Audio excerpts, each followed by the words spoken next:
Welcome, welcome, welcome. Let's go ahead and move through this TDA for the last dog at a little bit quicker pace than some of the last couple. All right. So, as we always know, we always begin with our prompt, right? We talked about narrative momentum, and in class, authors use both external conflict, which are physical problems, and internal conflict, which are emotional problems, to provide narrative momentum to keep the story moving. So, what's the relationship between external and internal conflict in the last dog? Well, we know that the dome that they live in is very much the external conflict, and the internal conflict is within uh, Brock's head, right? So use evidence from the text to support your answer. So we're looking at that relationship between internal conflict and external, right? So we got relationship, and we got conflict and plot. Okay? So we read through the story and we annotated several pages, right? One of which showed that he felt a little bit lonely as a result of being stuck in that dome all the time, right? Then he discovers a dog, a puppy, right? And after that, discovers that he feels sad that they used all the animals in the area for food to survive for the society in the dome. He meets the dog, brings him back, and soon finds out that they're not really happy to have the dog there. And they're coming up with ways to take the dog from him. So he pretends, right? The doctors are going to get that dog, but he pretends that the dog bits him, gets the dog to bite him, and boom, he gets rabies, or pretends to have rabies rather, and then uses that as an excuse to escape with the dog. They leave together. They take off their helmet and realize that it's just fine to live out there, and boom, he begins life with the dog. Takes off that helmet, right? There's his story. So authors use both external conflict and physical problems and internal conflict, emotional problems to provide narrative momentum. What is the relationship between external and internal conflict in the last dog? Use evidence from the text to support your answer, right? So let's go ahead and just turn that into a thesis statement, right? First, we're going to get the prompt. Prompt, it's asking us, what is the relationship between external and internal conflict in the last dog? And we got to turn that into a thesis. All right, so we're going to get rid of the two question words. We're going to get rid of what it is and put the relationship between external and internal conflict in the last dog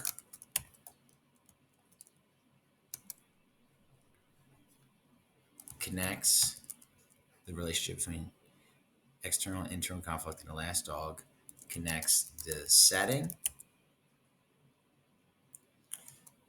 to Brock's feelings, his feelings about the dog, and his feelings about the dome. Right? Each of those can get its own paragraph, but we're only going to talk just about how the setting connects to Brock's feelings. All right. So the thesis always just gets a little bit shorter for your topic sentence, but it's basically the same words, right? So we're going to copy and paste. But instead of getting all three reasons, we're just going to get the one. Period. Boom. Now we do need to find a connection or a point where the feelings in Brock connect with feelings about the environment, the atmosphere he's in. Well, I've got a good page for that.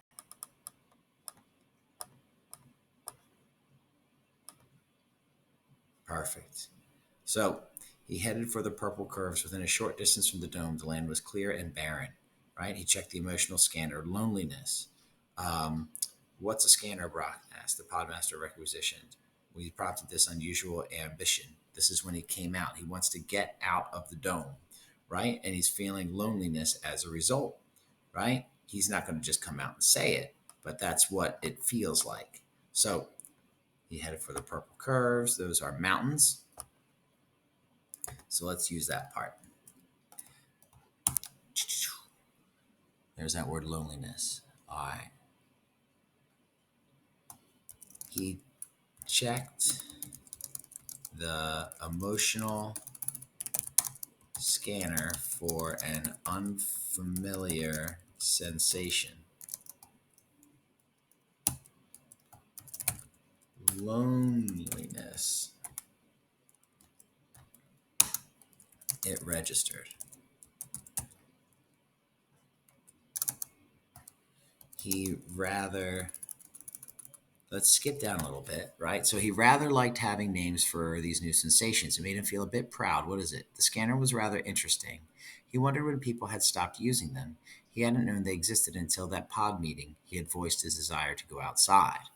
So let's just use that last part. So after it registered, dot, dot, dot. He hadn't known they existed, they being the feelings, they existed until in that pod meeting he had voiced his desire to go outside. End of quote. So Control A, Control X. That definitely directly addresses the prompt. So I'm going to use that quote here on slide 65 to write my body paragraph. There's my quote. Let me give a little bit of background. In the beginning of the story, Brock is exploring outside the dome. The atmosphere is believed to be toxic. Still, Brock has an urge to explore. While out, he sees some majestic mountains. Boom. You check the emotional scanner for the unfamiliar sensation, loneliness. Let's spell that right. He hadn't known they existed. All right, boom. So now we got a this noun verb. This realization shows that Brock was not happy inside the dome. If the mountains gave him a feeling of boredom, then it might be better for him to enjoy a simulation in the dome. This important realization for Brock prompts him to keep exploring until he finds the titular dog. Titular meaning relating to the title. Right? Now I've got a whole body paragraph. I've got my topic sentence, then I've got my context, then I've got my quotation, and then I got my explanation. And the last part of my explanation transitions to the paragraph that'll be about the dog. So I've also got a transition here. Perfect. Thanks for watching. Go get them.